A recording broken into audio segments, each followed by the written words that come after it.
శ్రీకృష్ణుడే వెనక ఉండి పాండవులతో యుద్ధం చేయించి ధర్మాన్ని కాపాడి ధర్మస్థాపన చేసి కురురాజ్యాన్ని కాపాడిన ఎన్నో వేల సంవత్సరాలు ఆ రాజ్యాన్ని పరిపాలించిన 5గురు పాండవులు, పాంచాలి, 6గురిలో ఒక్క ధర్మరాజుకి మాత్రమే స్వర్గప్రాప్తి కలగటానికి కారణం ఏంటనేది ఈ కథ వింటే మీకే అర్థమవుతుంది. ఓకే ఫ్రెండ్స్, మన పురాణాలలో ఎంతో గొప్ప గొప్ప వ్యక్తులు ఉన్నారు. వారి గురించి ఇలా చిన్న చిన్న కథల ద్వారా మనం తెలుసుకుని మన పిల్లలకు కూడా ఇది తెలియచేద్దామని ఒక చిన్న ఉద్దేశంతో ఈ కథలు నేను మీకు అందించడం జరుగుతుంది. ఓకే ఫ్రెండ్స్, నా కథ కనుక మీకు నచ్చినట్లయితే తప్పక ఒక లైక్ చేయటం మర్చిపోకండి. అలాగే నా ఛానల్ సబ్స్క్రైబ్ చేసుకోండి. మీరు సబ్స్క్రైబ్ చేసుకుంటే నేను పెట్టే ప్రతి వీడియో మీకు వెంటనే నోటిఫికేషన్ వస్తుందండి. ఓకే ఫ్రెండ్స్, శ్రీ గురుభ్యో నమః, శ్రీ గురవే నమః. ధర్మమే అంతిమ మిత్రుడు అనే కథ విందాం. మహాభారతంలోని ఒక కథ ఇది.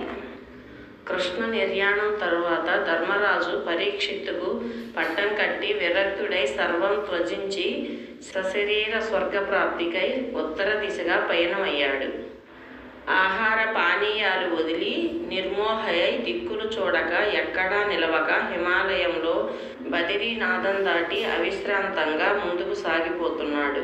4 సోదరులు ద్రౌపది కూడా ఆయన్ను అనుసరిస్తున్నారు. అందరూ స్వర్గారోహణ దివ్యభూమిని సమీపించారు. అక్కడ ద్రౌపది కిందకి పడిపోవటం చూసి భీముడు ఆతురుడై అన్నగారిని నివేదించాడు. ధర్మరాజు వెనుకకు చూడకనే పడిపోని పాంచాలి ప్రవర్తన పక్షపాతమయం.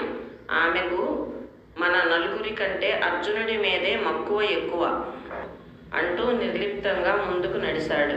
కొద్దిసేపట్లోనే సహదేవుడు పడిపోవటం చూసి భీముడు హెచ్చరించగా, సోదర, మాతృపుత్రుడు పాండిత్య మదపూర్ణుడు అని పలికి ధర్మరాజు వెనక్కి చూడక మిగిలిన వారితో ముందుకు సాగాడు. తర్వాత నకులుడు పతనం తెలుపగా ధర్మరాజు, భీమ, అతనికి తాను అందరికంటే అందగాడిననే అహంకారం, అందుకే పడిపోయాడు అని వెనుతిరగకనే వివరించాడు. ఇంతలోనే పాండవ మధ్యముని పతనం ప్రారంభమవగా భీముడు భయంగా, అన్నా, మన ప్రియతమ సోదరుడు గాంధీవధారి పార్థుడు కూడా పడిపోతున్నాడని చెప్పగా యుధిష్ఠిరుడు, పడని, నేను గొప్ప విలుకాడునని విజయుడు ఎప్పుడూ విర్రవీగేవాడు అంటూ ముందుకు సాగాడు. చివరకు, అన్నా, నేను పడిపోతున్నా, అడ్డుపడమని భీముడు ఆక్రోశించగా, భీమ, నువ్వొక పెద్ద తిండిపోతువి, ఈ లోకంలో నాకన్నా బలవంతుడు లేడని నీకు అహంకారం, దురభిమానికి పతనం తప్పదు అంటూ ఆగక సాగిపోయాడు. అందుకే అభిమానం సురాపానం అంటే అహంకారం మద్యపానంతో సమానమని శాస్త్రం హెచ్చరించింది. స్వర్గారోహణ శిఖరానికి చేరువవుతున్న ధర్మరాజు తాను ఒంటరివాణ్ణి కానని, ఆది నుంచి తనను అనుసరిస్తున్న ఒక కుక్క తన వెంట ఉన్నదని గుర్తించాడు. శిఖరానికి చేరగానే ఇంద్రుడు ప్రత్యక్షమై ధర్మసుతుని సశరీరంగా స్వర్గానికి ఆహ్వానిస్తూ దివ్య రథాన్ని అధిరోహించాలని కోరగా ధర్మరాజు, మహేంద్ర, మొదట నన్ను ఆశ్రయించి వచ్చిన కుక్కను రథమెక్కనివ్వండి, ఆ తర్వాత నేను ఎక్కుతాను అని విన్నవించుకుంటాడు.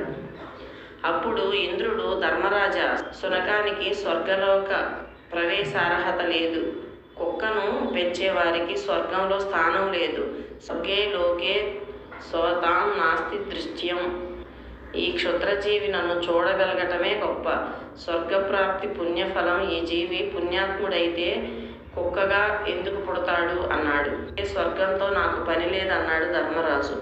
ఇంద్ర, నా వారంతా నన్ను వదిలిపెట్టిపోయినా వదలక వెంట వచ్చింది ఈ శునకం, నేను దీన్ని పెంచలేదు, ఇదే నన్ను ఆశ్రయించింది.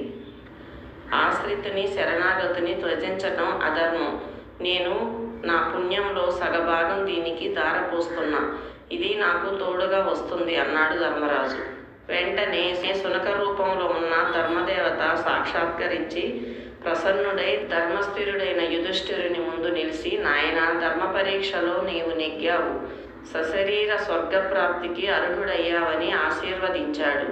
కనుక మృతదేహాన్ని ఏదో కొయ్య ముక్కో మట్టిగడ్డో పారేసినట్లుగా నేల మీద పడేసి బంధుమిత్రులంతా విముఖులై వెళ్ళిపోతారు. ఆ వ్యక్తి చేసిన ధర్మం ఒక్కటే, అనగా పాపపుణ్యములు మాత్రమే వెంట వెళతాయి. మృతునికి ధర్మమే మిత్రము.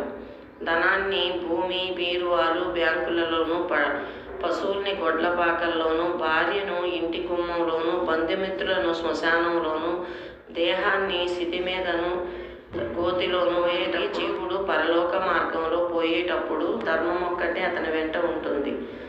ధర్మస్య విజయో భూయాత్ అధర్మస్య పరాభవః. ధర్మము జయించుగాక, అధర్మము నశించుగాక.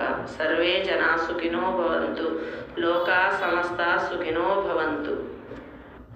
ఓకే ఫ్రెండ్స్, నా కథ కనుక మీకు నచ్చినట్లయితే ఒక లైక్ చేయండి. లైక్ చేయటం మాత్రం మర్చిపోవద్దండి. మీరు చేసే లైక్ ద్వారా ఈ కథ అయితే ఇంకా కొంతమందికి చేరే అవకాశం ఉంటుంది.